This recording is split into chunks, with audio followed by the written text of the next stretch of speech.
menggerakkan hati. Negeri ini memanggilmu kawan, belajar bergerak berbagi untuk negeri.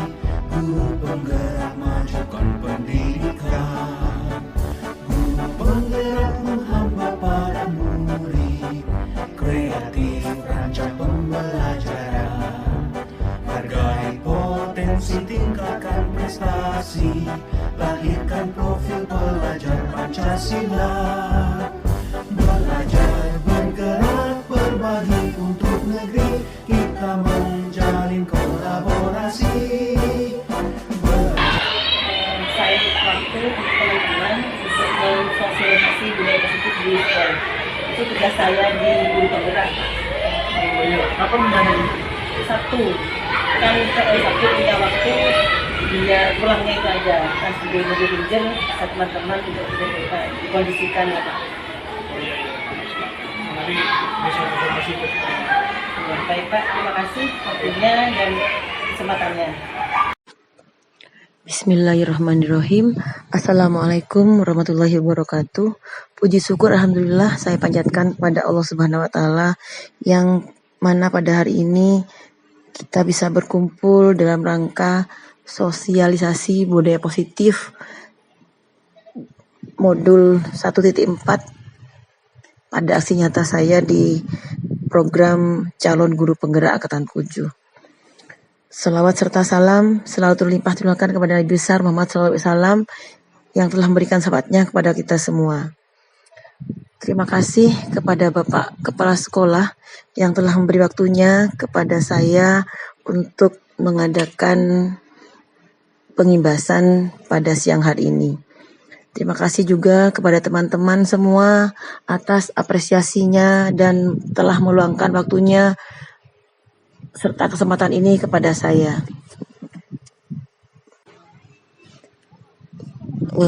Sebelum saya mulai, boleh saya berpantun sejenak ya.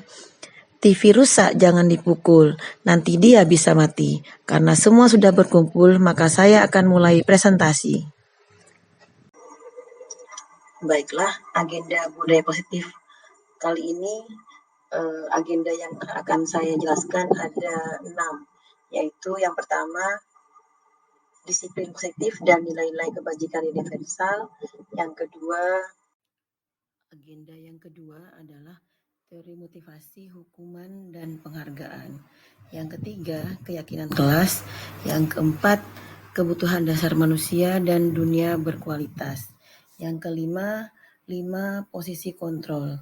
Yang keenam, segitiga restitusi. Yang terakhir, ada kuis Bapak Ibu ya, supaya kita dapat berinteraksi satu dengan yang lain. Oke, kita ikuti bersama.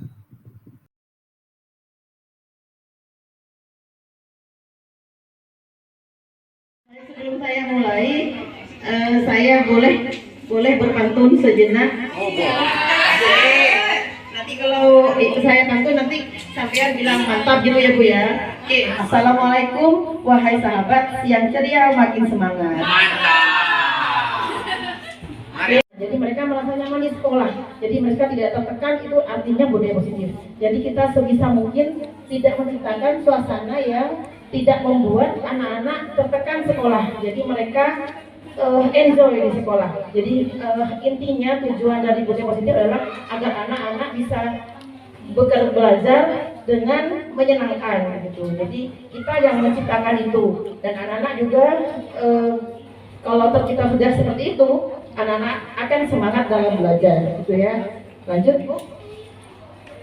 Berangkat dari situ, jadi kita itu sebenarnya persepsinya kita berubah. Dulu berpikir dari stimulus respon, kemudian ke teori kontrol. Jadi sebenarnya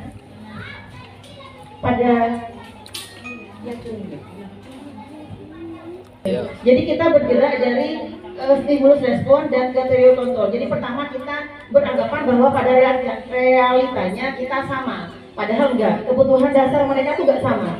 Jadi ada 5 kebutuhan dasar hidup manusia. Kita butuh kebutuhan hidup, ya kebutuhan hidup itu bertahan untuk hidup, survival, kemudian butuh kesenangan, butuh power, butuh kekuasaan, butuh kebebasan. Jadi mereka itu gak sama. Jadi misalnya ada yang bertingkah anak-anak sering mengganggu minta makanannya temannya, ya itu berarti bukan karena dia bukan karena nakal sebenarnya. Jadi dia sebenarnya butuh kebutuhan hidupnya. Mungkin di rumahnya nasi yang dia bawa bekalnya itu sama aja, tapi temannya beda-beda gitu. Jadi akhirnya dia mengganggu temannya. Jadi pasti dia ada motivasi sendiri gitu. Jadi pada dasarnya kita juga punya kebutuhan yang sama.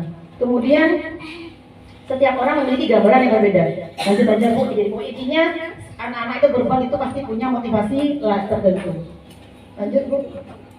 Apa kata disiplin? Kalau kata disiplin itu berarti kita beranggapan kayak aturan gitu ya. Kayak yang ada di kita itu adalah tertib, teratur, patuh gitu ya. Padahal enggak. Jadi menurut Pak Ki Hajar Dewantara, disiplin itu menciptakan murid yang merdeka. Satu utamanya adalah harus ada disiplin yang kuat. Disiplin yang dimaksud adalah disiplin diri yang memiliki motivasi internal. Jadi dalam diri mereka sendiri. Jadi bukan dari luar. Jadi bukan karena kita suruh, bukan karena intimidasi, bukan karena penekanan gitu. Jadi kalau memang mereka muncul dari dalam diri, itu memang yang diharapkan pemerintah adalah motivasi internal.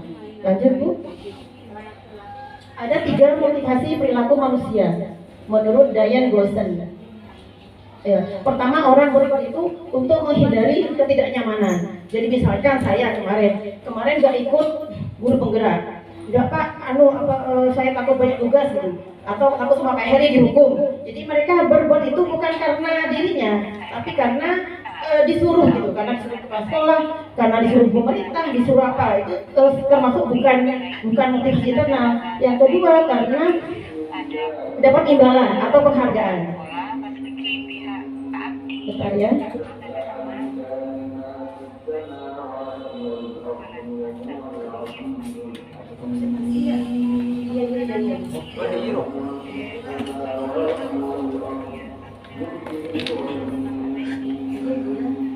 Kedua adalah untuk mendapat imbalan. Misalnya pengen penghargaan. Kita nggak munafik ya. Kalau kita guru pengen dapat imbalan, sertifikasi pasti. Jadi ada memang motivasi yang kedua ini. Yang ketiga adalah motivasi menjadi orang yang mereka inginkan. Jadi yang menghargai diri sendiri dengan nilai yang mereka percayai. Misalnya, anggaplah saya ikut guru penggerak dari diri saya sendiri. Pertama memang Pak Heri nyuruh, kemudian teman-teman mendukung gitu ya. Sebenarnya mau, tapi kalau saya nggak mau, mungkin nggak saya isi, ya saya berkorban gitu ya. Atau itulah seperti itu, seperti yang terjadi sekarang. Jadi tapi karena muncul, ya udahlah, pasti Allah punya rencana lain, atau pemerintah tidak akan menjerumuskan aparatnya gitu. Jadi saya berbaik sangka bahwa niat pemerintah itu pasti baik. Jadi makanya saya ikut, udah jalannya aja, sudah kadung tercampur ya gitu aja. Lanjut Bu. Ada hukuman, ada konsekuensi, dan ada restitusi. Jadi ada beda ya, ada hukuman. Kalau hukuman itu berarti berangkat, jadi misalnya ada anak yang salah, dihukum beda. Misalnya tidak menjalankan tugas, hukumannya selalu lari. Itu kan beda ya, bukan tidak ada hubungannya sama nggak ngerjakan tugas. Tapi kalau disuruh lari kan beda. Itu berarti namanya hukuman. Anak yang dihukum nggak tahu kalau itu adalah hak prioritas gurunya. Itu namanya hukuman. Anak-anak nggak tahu kalau dihukum, atau misalnya nggak ngerjakan berdiri di depan. Itu namanya hukuman. Anak tidak ada komunikasi dengan anak. Yang kedua adalah konsekuensi. Sudah ada pembicaraan antara guru dengan anak. Misalnya kalau nggak kerjakan PR, besok taruh di buku merah ya. Itu berarti ada konsekuensi. Atau misalnya kalau nggak ada kerjaan PR, nanti pungut sampah ya. Itu ada konsekuensi. Tapi udah ada perjanjian. Yang ketiga yang paling baik adalah restitusi. Yang menurut penelitian lah seperti itu. Restitusi adalah berangkat dari kita nggak menunjukkan jalan sendiri, tapi anak yang salah itu yang apa ya yang menunjukkan solusinya seperti itu. Jadi misalnya kita hanya memberikan gini aja, apa yang kamu lakukan, coba apa yang kita yakini apa ya, apa kamu salah. Jadi anak-anak itu dibegitukan, enggak kita enggak kamu gantiin itu, kamu sudah gantiin itu, enggak seperti itu. Lanjut Bu ya. Kalau kita berbuat karena pengen penghargaan, itu ada pengaruh jangka panjang, jangka pendek. Ada 7 kalau nggak salah, ada 8 pengaruh ya. Pertama, pengaruh jangka panjang dan pendek. Kalau kita beri penghargaan ternyata itu nggak baik, maksudnya nggak bagus maksudnya ya. Pertama, kalau penghargaan itu efektif jika seseorang melakukan sesuatu itu dalam jadi kalau orang berbuat itu karena pengen dapat reward misalnya, atau dapat ranking 1, jadi itu berharap begitu, atau dapat hadiah, itu jadi mereka akan berharap itu. Misalnya suatu saat nanti dikasih hadiah karena berlanjut terus, dapat nilai 100 dapat hadiah, besok lagi dapat nilai 1 dapat hadiah, kan kita jadinya nggak punya uang juga lah untuk seperti itu. Akhirnya anak-anak berharap kalau udah nggak dapat hadiah mereka nggak punya motivasi lagi, itu berarti itu berlaku jangka pendek, karena itu bukan bermuncul dari diri sendiri. Yang kedua, penghargaan tidak efektif jika anak misalnya menginginkan, yang diinginkan adalah hadiahnya boneka, tapi yang ibu gurunya kasih hanya buku, jadi mereka pasti akan kecewa, jadi nggak akan efektif. Jadi mereka apa tuh aku hadiah ibu buku, akhirnya mereka nggak lagi, nggak semangat untuk belajar lagi. Lanjut. Yang ketiga adalah penghargaan bisa merusak hubungan. Maksudnya begini, si A sama saya dihargai oleh buku, oleh hadiah, yang lainnya enggak. Akhirnya mereka tuh nyaman buhas ngalem ita muluh gitu ya. Si lain tak yalem. Akhirnya mereka pasti mereka menilai apa sih yalem pun ica muluh pun itu muluh, pasti mereka hubungannya enggak baik. Yang keempat adalah mengurangi ketepatan. Yang kelima, menurunkan kualitas. Jadi kalau anak yang belajarnya karena pengen penghargaan, itu kualitasnya beda dengan yang keinginan sendiri. Kalau kita sendiri belajar kontrol ajar, kontrol pintar apa gitu itu pasti beda. Kalau pengen penghargaan malah marah gitu ya. Lanjut Bu, yang keenam. Yang keenam, penghargaan mematikan kreativitas.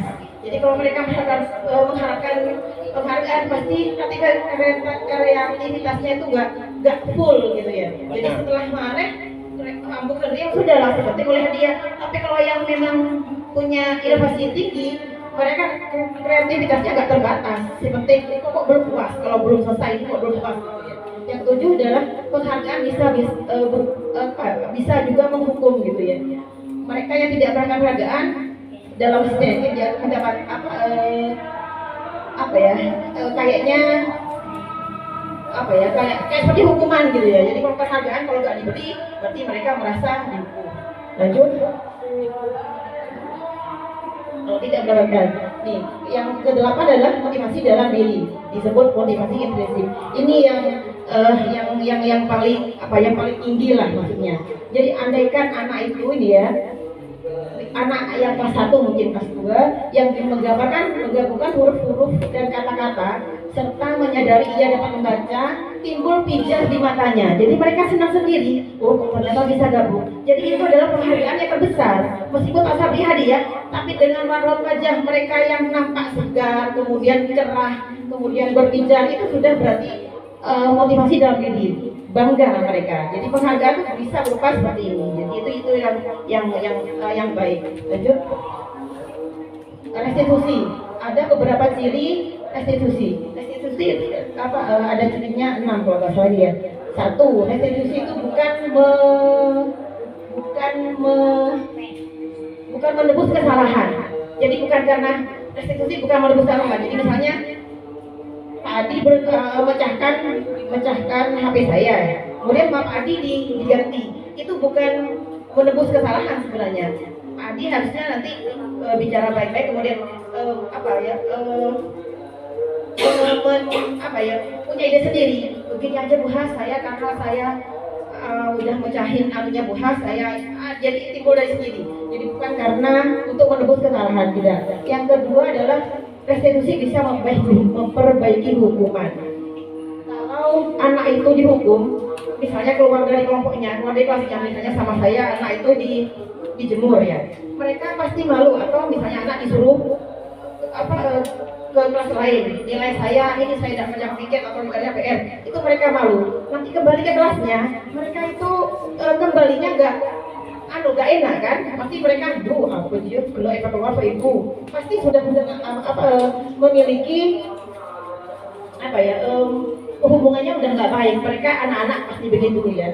Tapi kalau restitusi itu adalah bisa kembali ke kelompoknya dalam keadaan yang baik, bisa kembali bahkan lebih percaya diri.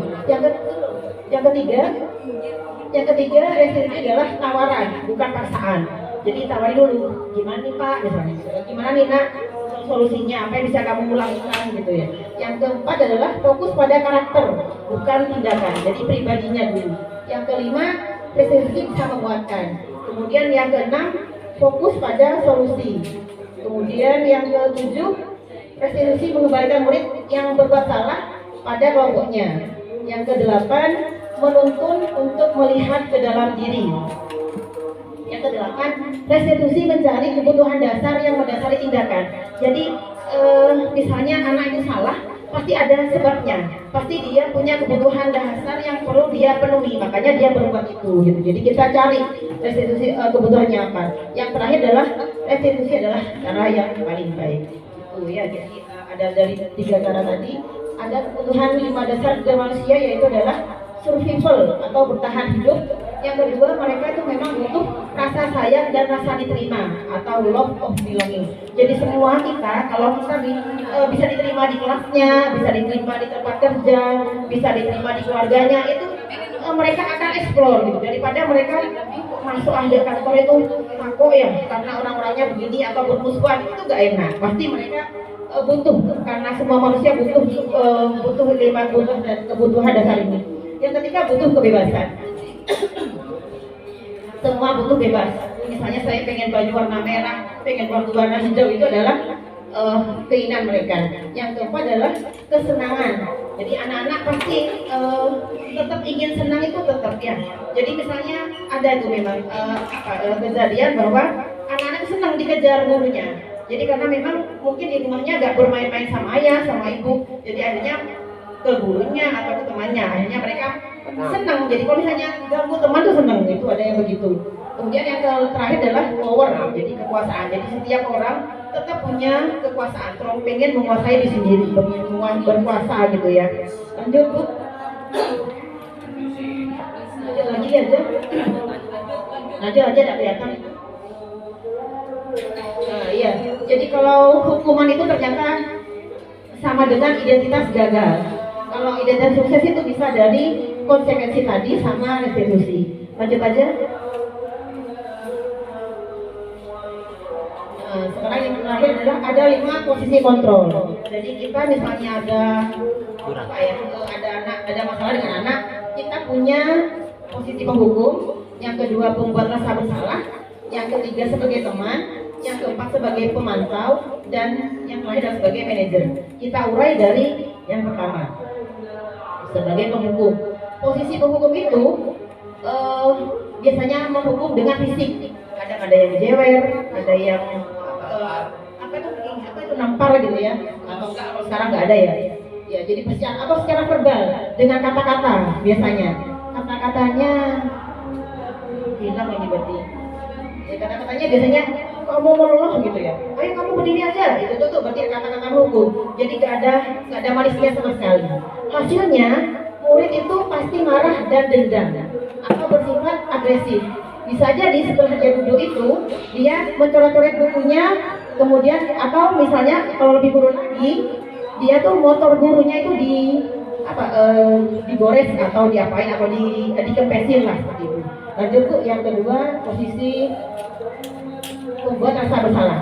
Di sini posisi guru itu biasanya kata-katanya lebih lembut, kemudian menggunakan kata-kata yang tidak nyaman atau rendah diri. Misalnya kata-katanya gini, ibu sangat kecewa sekali kepada kamu.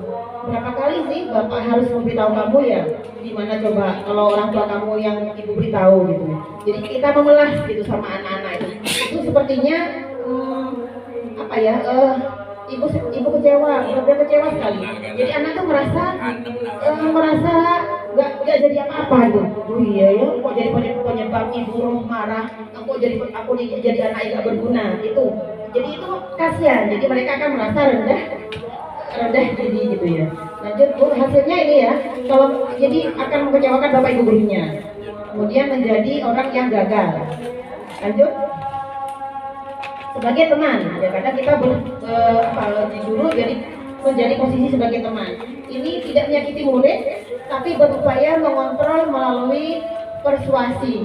Jadi hubungan antara guru dengan murid itu memang baik gitu. Jadi kayak teman gitu. Misalnya, ayolah bantulah demi bapak ya. Ingat, bapak pernah kasih bantuan selama ini. Iya sudah, misalnya apa? Ya udah kamu duduk aja, selesai, dia selesai gitu. Jadi marah melakukan kesalahan apapun, yang marah gitu. Itu akan apa ya? Nggak ada apa-apa, nggak ada solusi seperti itu, dibiarin aja. Hasilnya murid akan merasa senang dan akrab dengan guru. Lanjut Bu. Berapa?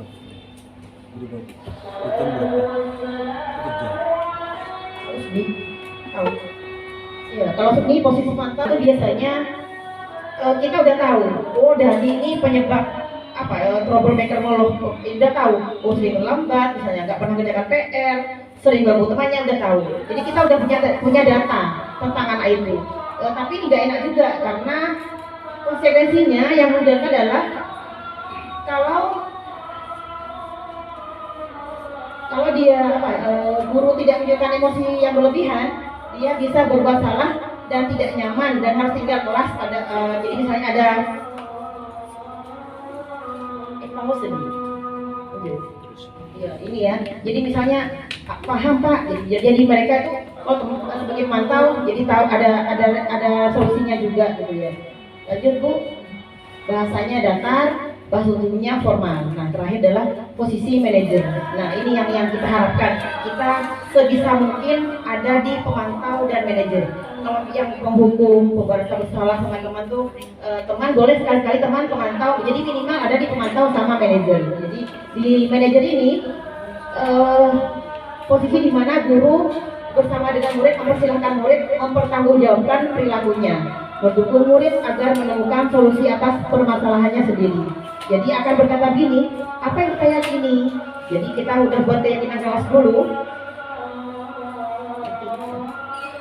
Jadi ada misalnya, apakah kamu bersedia memperbaikinya? Jika kamu memperbaiki ini, hal menunjukkan apa tentang dirimu, gitu ya. Jadi manajer itu bukan untuk mengatur perilaku seorang, tetapi kita membimbing murid untuk dapat mengatur dirinya. Seorang manajer bukannya memisahkan murid dari kelompoknya, tapi mengembalikan murid tersebut ke kelompoknya dengan lebih baik dan kuat. Tujuannya adalah pencapaian fungsi manajer, di mana posisi ini murid dapat menjadi pribadi yang mandiri, merdeka, dan bertanggung jawab atas segala perilaku dan sikapnya, yang akhirnya dapat menciptakan lingkungan yang positif, nyaman, dan aman. Lanjut. Ya, itu biasanya dialognya begini. Paus nih. Siap. Ini ada segitiga restitusi. Pertama, menstabilkan identitas. Yang kedua, validasi tindakan. Yang ketiga adalah menanyakan keyakinan. Jadi anak yang sedang emosi itu memang perlu distabilkan dulu. Jangan pada tambahin, ya tadi menjatuhkan pot ya. Kajian pikir, gitu. Itu tambah emosinya nggak berjalan gitu. Harusnya berarti distabilkan dulu anak itu. Kalau dia udah merasa bersalah, dia pasti akan memberi solusi sendiri. Jadi anak itu perlu distabilkan dulu. Yang kedua adalah divalidasi dulu tindakannya. Benar nggak kamu buat itu? Apa kamu itu merasa itu benar gitu. Jadi kemudian kalau dia, iya Bu saya salah. Kamu bisa ya berbuat lebih dari itu, kamu bisa sebenarnya. Atau kamu bisa mukul, bisa ini bisa. Cuma tapi kamu tidak berbuat kan? Itu berarti bagus. Jadi alam geluh gitu ya. Yang terakhir adalah menanyakan keyakinan. Jadi keyakinannya yang mana yang benar? Kalau mereka udah stabil, udah udah paham kesalahannya, dia bisa bisa sudah tahu mana yang baik atau mana yang benar gitu ya. Lanjut. Ya, ini contohnya saat menstabilkan identitas ya. berperan menggeser identitas murid dari identitas gagal menjadi identitas sukses. Jadi dia nggak merasa gagal. Jadi dia kalau mereka distabilkan dulu, dia nggak merasa gagal. Kemudian jangan mendidik murid yang sedang mengalami identitas gagal. Contohnya, membuat kesalahan sesuatu yang wajar. Manusia tidak ada yang sempurna.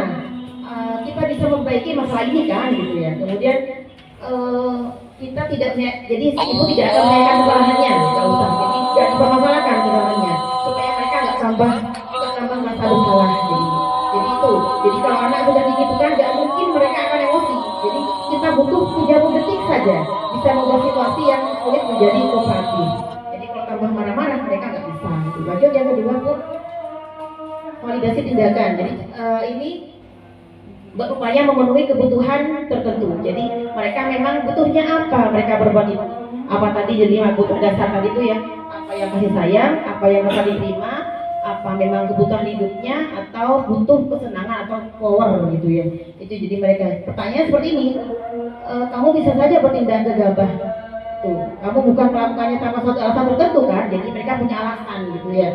Jadi nggak perlu mereka dianukan, yang penting mereka merasa bersalah sudah dianggap baik. Yang terakhir adalah menanyakan keyakinan. Jadi pada dasarnya mereka melakukan itu karena punya motivasi intrinsik. Saat perilaku telah divalidasi dan identitasnya sukses telah stabil, maka murid telah siap mengaitkan keyakinan dengan tindakan yang salah. Sebagai keluarga atau kelas, apa yang kita yakini, kemudian nilai-nilai apa yang telah kita sepakati, seperti apa gambaran sebuah kelas yang ideal bagi kamu, atau kamu ingin menjadi orang seperti apa itu ya. Itu terakhir. Sebelum ini sudah terakhir, saya beri kuis untuk Bapak Ibu untuk menentukan apa itu termasuk hukuman, apa termasuk konsekuensi. Ini adalah hukuman. Kita cek hukumannya, diklik. Yang betul adalah konsekuensi. Karena udah ada kesepakatan kalau terlambat mencatat, nulis di buku itu. Yang kedua, lari mengelilingi lapangan basket 2 kali karena terlambat hadir ke sekolah. Apa itu? Hukuman? Ya, jawab hukuman. Adna, Bu Adna. Ya, betul. Next. Lagi, ya. Itu membersihkan coretan yang dibuatnya di meja tulis. Apa konsekuensi? Apa hukuman? Membersihkan coretan yang dibuatnya di meja tulis. Konsekuensi, iya, coba. Oke, kenapa? Ya karena dia sepakat sendiri kemarin tadi itu. Kalau saya ini kan berarti dia menanyakan dulu. Kalau hukuman nanti akan disuruh gurunya. Lanjut. Dijawab dulu tuh. Dijawab apa? Oh itu. Murid diminta push up. Hukuman apa konsekuensi? Hukuman. Ya pokoknya betul. Lanjut. Menggantikan kertas tugas teman yang telah dicoret-coret. Sanksi atau konsekuensi? Konsekuensi. Coba. Betul ya. Terima kasih, berarti banyak yang paham sudah. Lanjut, berjemur di lapangan basket pukul 12 siang karena mengobrol dengan teman. Hukuman. Betul ya, bagus. Interventor ini murid diminta bertelanjang kaki sepanjang hari karena tidak menggunakan sepatu warna hitam sesuai peraturan sekolah. Konsekuensi apa hukuman? Ayo. Murid diminta dari hukuman. Coba hukuman. Bukan dari guru. Betul ya. Lagi. Berdiri di depan kelas sambil mengangkat satu kaki karena tidak bisa menjawab pertanyaan. Hukuman, ya. Ya. Ya masih separuh itu. Membersihkan tumpahan air di meja tulis karena tersenggol pada saat belajar. Konsekuensi. Pinter ya. Kalau Sandi yakin sudah tahu itu. 10 menit jam istirahat untuk mengerjakan tugas karena terlambat datang dan tertinggal pelajaran selama 10 menit. Konsekuensi. Kita lihat apa betul apa salah. Konsekuensi katanya Bu Adna. Oke, betul. Lanjut. Duduk di bangku di pinggir lapangan pada saat jam istirahat. Tidak diizinkan bermain oleh guru piket karena mencederai temannya saat bermain lapangan. Hukuman? Ayo coba. Salah. Ya. Ada jadi misalnya sama piketnya ada perjanjiannya tuh berarti Bu. Hanya tinggal dia tuh terlambat hadir di pelajaran dari 15 menit dan diminta untuk tinggal 15 menit. Jadi kalau dia terlambat 15 menit dia akan dihukum 15 menit lagi. Konsekuensi. Ya. Jadi ada perjanjian ya 10 menit ya debut oleh Noro gitu atau menggantinya di jam berikutnya gitu ya. Lari mengelilingi lapangan basket 2 kali karena terlambat 10 menit untuk pelajaran PCOK. Apa? Enggak, beda-beda. Ada 15 memang. Apa hukuman apa anu? Padi sanksi. Ayo, hukuman apa sanksi? Konsekuensi katanya. Pinter padi udah gitu ya. Ini ya, cerdas ya. Membersihkan WC setelah karena mematahkan pensil kawannya. Hukuman, betul ya. Karena nggak ada hubungannya dengan mematahkan pensil gitu ya. Dapat 12/14 berarti tadi ada yang salah 2 gitu ya. Oke. Bawahnya ada enggak itu, Nah. Oke, ini sudah waktunya mungkin bisa saya tutup. Sudah Bapak Ibu sudah saya nggak paham kalau sudah bisa ini. Kalau mau yang lain posisi kontrol mungkin mau? Nggak usah ya, cukup ya. Iya, ini kita udah lewat udah. Terima kasih banyak. Semoga ini dapat bermanfaat dan saya banyak sekali berterima kasih waktunya dan kerelaannya gitu ya. Wassalamualaikum warahmatullahi wabarakatuh.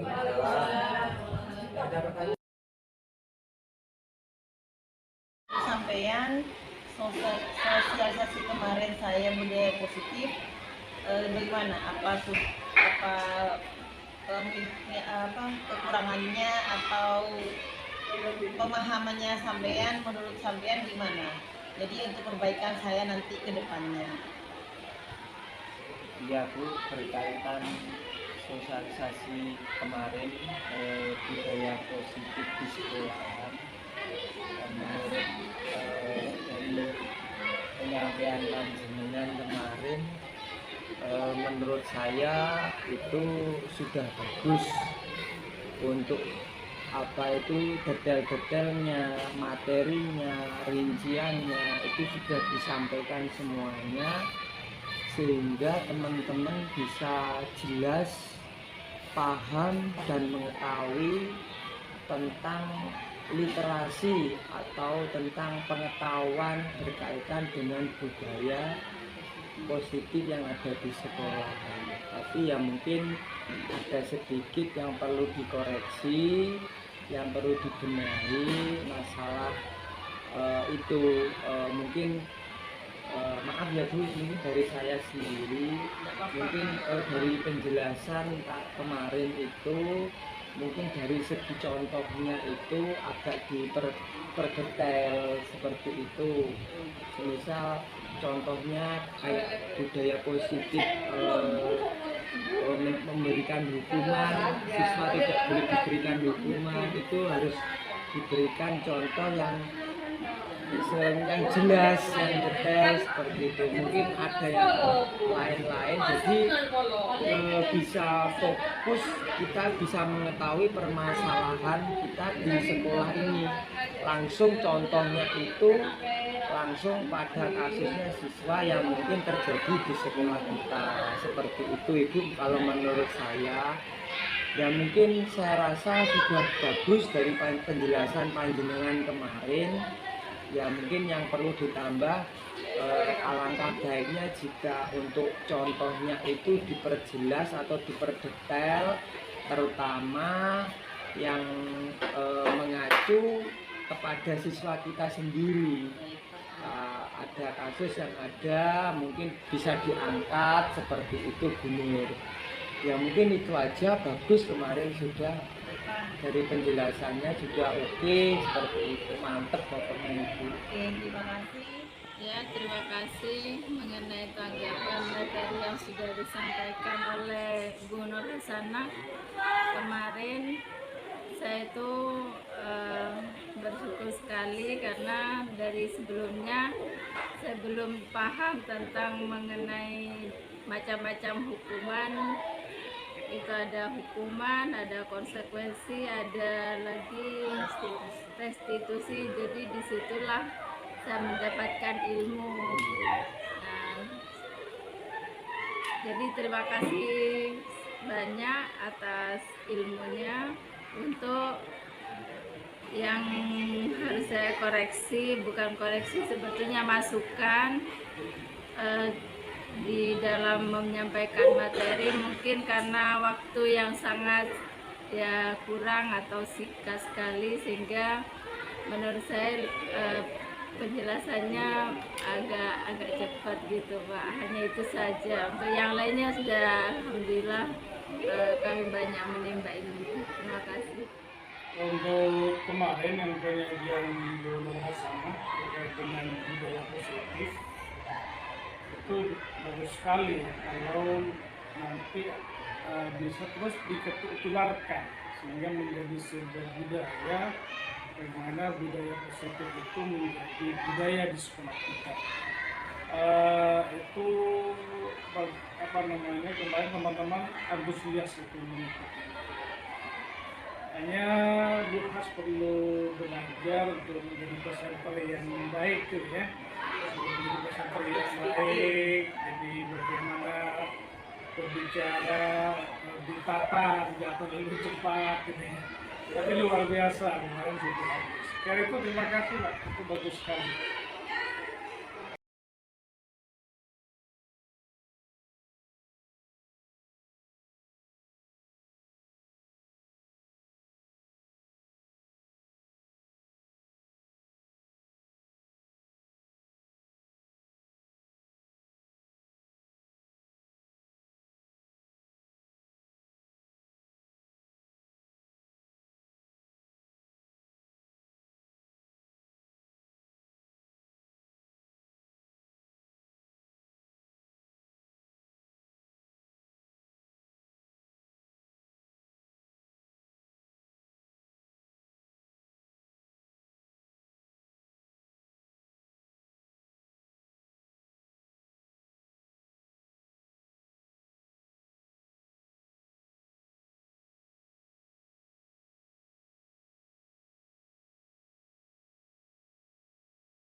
Kenapa sampai pindah sekolah?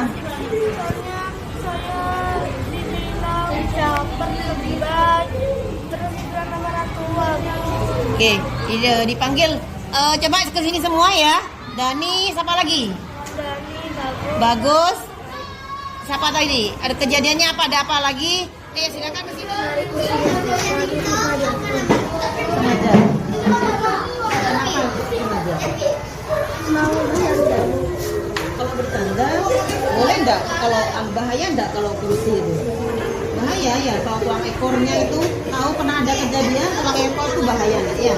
Coba terus kenapa kalau yang ini yang berdua yang masalah kok Isa ini berdua kok bisa ada di sini kenapa? Bu, ini Isa niatnya cuma caper ke ibu biar saya dimarahin sama ibu. Apa yang kamu lakukan? Kenapa bilang caper ke ibu? Bilang Terus pas bilang ibu. bye. Bener Raisa? Coba. Apa yang Raisa lakukan? Apa yang Raisa rasakan sekarang? Kenapa bisa nangis juga? Hah? Mau pindah sekolah? Kenapa emangnya? Terus?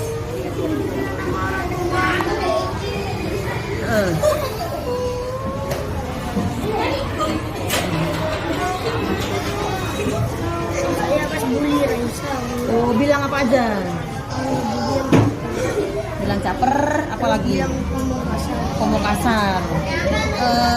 Kira-kira kalau perbuatan bagus yang ke Siva sudah benar Anda? Benar, salah. Jadi apa yang kamu lakukan untuk memperbaiki perbuatan yang tadi itu?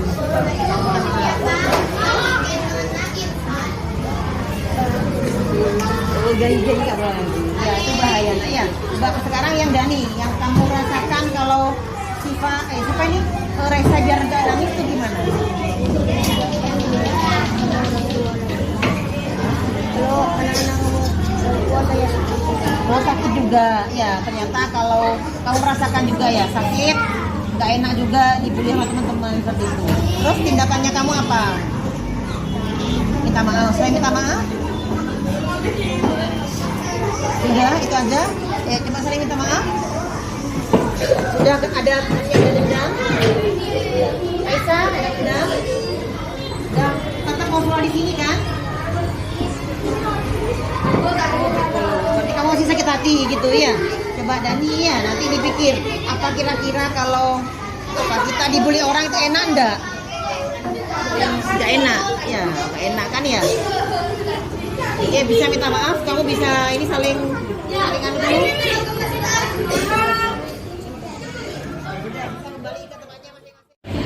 Tim di atas salah satu anak ibunya jelas buka.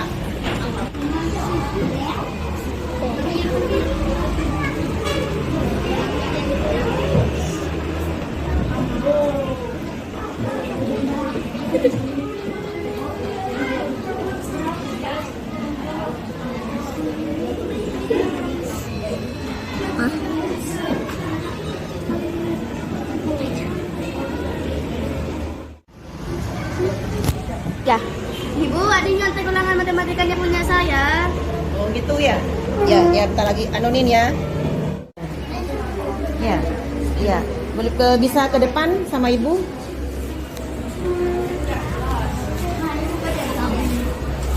Ibu. Yang nyontek nih. Ulangan apa yang nyontek? Matematika. Apa ini kebiasaan yang sudah kamu sering lakukan? Ya. Kenapa? Nah, saya waktu anak tidak belajar. Belajar. Ada usaha untuk bisa tidak nyontek lagi? Bisa. Dengan cara apa? Belajar dengan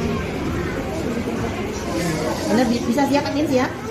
rahasia. Bisa apa namanya? Kamu kira-kira tahu nggak kerugiannya kalau nyontek itu? Apa? Tidak bisa dipercaya. Tidak dipercaya orang. Itu apa lagi? Tidak bisa menjawab kalau tidak dapat lagi. Tidak bisa menjawab dapat contekan. Nanti kedepannya apa yang terjadi dengan kamu nanti? Kalau selalu bergantung sama orang lain.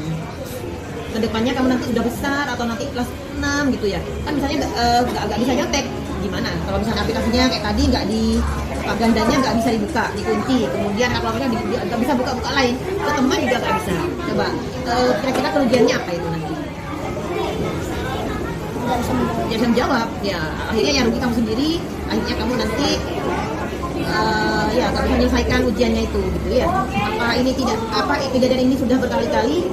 Apa bisa berhenti di sini? Bisa berhenti di sini. Kalau sudah jauhan dengan lagi ya. Terima kasih bisa kamu sudah bersedia untuk merubah dan memperbaiki sendiri. Oke, ibu tunggu perbaikan dari admin ya. Terima kasih admin ya. Selamat belajar. Saya dibully, Ibu. Kenapa ini? Saya dikatain, Ibu. Apa aja yang dikatain? Saya dikatain yang kasar, Ibu. Siapa aja itu yang bilang? Tia sama Ica, Ibu. Ini udah ibu panggil ya, ibu panggil coba. Ayo siapa yang bully Ica? Yang bully Vio? Apa yang admin bilang? Coba admin, coba satu-satu coba alasannya kenapa kok bully Vio? Kenapa kok bikin nangis Vio? Senang aja. Kalau Ica? Kan nggak boleh pacaran. Oh benar. Terus kalau Sama yang mamanya dia nggak boleh pacaran, tapi tetap pacaran dia. oh gitu. Terus kalau yang Dani, Ibu biar nggak pacaran lagi. terus kalau yang Dani sama Arsil? Bully aja. Seneng kalau ngebully anak orang-orang. Kalau kamu dibully juga mau ndak? Nggak mau. Nggak. Oke. Apa kalian masih ingat kita pernah bikin kesepakatan kelas? Ingat. Iya. Coba apa aja tuh kesepakatan kelasnya yang kalian tulis di kesepakatan kelas kita kemarin? Jangan boleh Nggak boleh bully, terus Nggak boleh nggak boleh pacaran, apa lagi? Nggak boleh toksik, apa lagi? beda-beda ngomong sama teman. Nggak boleh ada konflik. Oke, benar. Berarti yang kalian lakukan sama Vio, adakah yang sudah menunjukkan bahwa kalian tuh melakukan hal yang tadi kalian sebutkan? Berarti yang salah siapa? Kita. Oke. Alhamdulillah kalian masih ingat tentang kesepakatan kelas kita. Coba sekarang apa yang kalian lakukan untuk memperbaiki kesalahan kalian itu? Bener. Tidak ngata-ngatain lagi. Apalagi coba Arsil. Gak boleh diajak lagi. Terus ada lagi, Pak? Tidak bercanda kalau Betul ya. Coba bagaimana rencana kalian untuk memperbaiki dan apa yang kalian lakukan untuk view sekarang? tidak mengulangi lagi. Dan tidak mulai lagi janji ya nak ya? Nggak boleh ada, jadi kita harus bertemannya semuanya, nggak boleh ada bully-bully antar teman ya. Sekarang rasanya gimana kalau dibully itu? Sakit hati. Kalau kalian ada di posisinya Vio gimana? Marah juga ya. Bisa jadi kalian nangis juga ya. Pernah mengalami? Iya benar. Oke, coba lihat apa langkah kalian buat Vio? Minta maaf, coba minta maaf. Bisa diterima enggak sama Vio? Oke. Ica, berarti yang lain. Ayo Admin. Maaf. Bener-bener harus keluar dari hati ya, tidak boleh bukan karena paksaan ya. Oke, terima kasih semuanya bisa belajar kembali. Oke, selamat belajar kembali. Ya, terima kasih.